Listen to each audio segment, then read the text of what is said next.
Bismillahirrahmanirrahim. Assalamu alaikum students. My name is Mushtaq Ahmad. I am lecturer in biology. Now students, आज हम discuss करने जा रहे हैं सेल मेम्ब्रेन. तो सेल मेम्ब्रेन से पहले हमें पता होना चाहिए सेल के बारे में कि what is cell. Cell is the basic structure and functional unit of all living organism which retain life. ये तमाम लिविंग ऑर्गेनिज्म की एक बेसिक इकाई है जिससे तमाम लिविंग ऑर्गेनिज्म मिलकर बने हैं और ये क्या करती है, ये लाइफ को बरकरार रखती है सेल. सेल की जो आउटर मोस्ट बाउंड्री है उसे हम कहते हैं, जो सेल जिसने सेल को कवर किया है उसको हम कहते हैं सेल मेम्ब्रेन. सेल मेम्ब्रेन को हम और नाम भी देते हैं plasma membrane, plasmalemma, cytoplasmic membrane. Okay. Cell क्या है? It is the outer most boundary of protoplasm. Cell membrane जो है ये आउटर मोस्ट बाउंड्री प्रोटोप्लाज्म की है. यहाँ पर क्वेश्चन अराइज होता है कि प्रोटोप्लाज्म क्या है. तो प्रोटोप्लाज्म न्यूक्लियोप्लाज्म और साइटोप्लाज्म, इन दोनों को कंबाइन नाम हम देते हैं protoplasm. Cell is the outer most boundary in animal cell. ये एनिमल सेल में आउटर मोस्ट बाउंड्री होती है, but in plants, fungi and some protist present beneath the cell wall. लेकिन ये प्लांट्स में, फंजाई में और कुछ प्रोटिस्ट में सेल वॉल के नीचे प्रेजेंट होती है, बिलो द सेल वॉल ये प्रेजेंट होती है. देखो यहाँ डायग्राम में, बट इन प्लांट सेल में ये ग्रीन कलर जो आपको नजर आ रहा है ये क्या है? Cell wall. सेल वॉल के नीचे ये ब्लैक लाइन में आपको नजर आ रहा होगा ये क्या है? सेल मेम्ब्रेन है. तो ये सेल वॉल के नीचे प्रेजेंट होती है प्लांट सेल में. एनिमल सेल में ये आउटर मोस्ट बाउंड्री होती है. अभी हम देखते हैं कि सेल मेम्ब्रेन की कंपोजिशन क्या है. तो बेसिकली सेल मेम्ब्रेन की कंपोजिशन 3 कंपोनेंट्स के ऊपर मुश्तमिल होता है. इसमें सबसे पहले आता है प्रोटीन, फिर आता है लिपिड और फिर आता है कार्बोहाइड्रेट्स. प्रोटीन जो है वो 60 to 80% सेल मेम्ब्रेन में होता है और प्रोटीन के फर्दर 2 टाइप्स है, intrinsic protein, extrinsic protein. Intrinsic protein को फिर हम फर्दर 2 टाइप्स में डिवाइड करते हैं, single pass intrinsic protein, multi pass intrinsic protein. Lipid जो है वो 20 to 40% प्रेजेंट होता है सेल मेम्ब्रेन में. लिपिड की बेसिकली 2 किस्में हैं, एक है फास्फोलिपिड, दूसरा क्या है? कोलेस्ट्रॉल. फास्फोलिपिड को फिर हम 2 टाइप्स में डिवाइड करते हैं on the basis of their location. Cell membrane की जो आउटसाइड है, आउटसाइड फेस है उसको हम कहते हैं आउटर लीफलेट और जो इनसाइड फेस है उसको हम कहते हैं इनर लीफलेट. तो आउटर लीफलेट के ऊपर जो फास्फोलिपिड प्रेजेंट होते हैं उसमें से कुछ है फास्फोटाइडल कोलिन, स्विंगोमाइलिन. इनर लीफलेट के साथ जो फास्फोलिपिड होते हैं उसको हम क्या कहते हैं? फास्फेटाइडल इथानोल एमाइन, फास्फेटाइडल सेरीन, फास्फेटाइडल लिनोसिटोल, ये प्रेजेंट होते हैं. इसके बाद हम कार्बोहाइड्रेट्स पे आते हैं. तो कार्बोहाइड्रेट जो है वो अकेला नहीं होता, कार्बोहाइड्रेट जो है वो कंबाइंड फॉर्म में होता है और कंबाइंड फॉर्म में जब कोई मॉलिक्यूल होते हैं उसे हम कंजुगेटेड मॉलिक्यूल कहते हैं. कार्बोहाइड्रेट जब लिपिड के साथ कंबाइन होता है तो उसे हम क्या कहते हैं? ग्लाइकोलिपिड. और जब ये प्रोटीन के साथ कंबाइन फॉर्म होता है उसे हम क्या कहते हैं? ग्लाइकोप्रोटीन.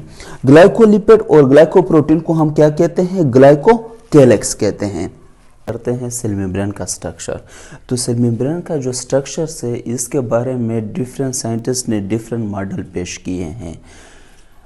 इसमें से जो सबसे एक्सेप्टेबल मॉडल है उससे हम क्या कहते हैं? फ्लूइड मोज़ेक मॉडल कहते हैं, जो वर्ल्ड वाइड एक्सेप्टेबल है, यानी बहुत सारे साइंटिस्ट इसके ऊपर एग्री करते हैं. ये फ्लूइड मोज़ेक मॉडल सबसे पहले 2 साइंटिस्ट ने पेश किया, Singer and Nicolson 1972. Fluid mosaic model क्या कहता है सेल मेम्ब्रेन के बारे में? फ्लूइड मोज़ेक मॉडल जो है ये कहता है कि सेल मेम्ब्रेन जो है, सेल मेम्ब्रेन के अंदर जो फास्फोलिपिड है यानी जो लिपिड है ये क्या है? फ्लूइडिटी शो करते हैं, मोबिलिटी शो करते हैं, यानी इसके मॉलिक्यूल एक जगह से दूसरी जगह मूवमेंट करते हैं. और इसके बाद यहाँ पर जो मोज़ेक है, तो मोज़ेक का क्या मतलब है कि इस फास्फोलिपिड के अंदर डिफरेंट किस्म के प्रोटीन मौजूद हैं. जिस तरह यहाँ पर आपको नज़र आ रहा है ये रेड कलर का प्रोटीन है, या ये चैनल जो आपको नज़र आ रहा है ये क्या है? प्रोटीन है.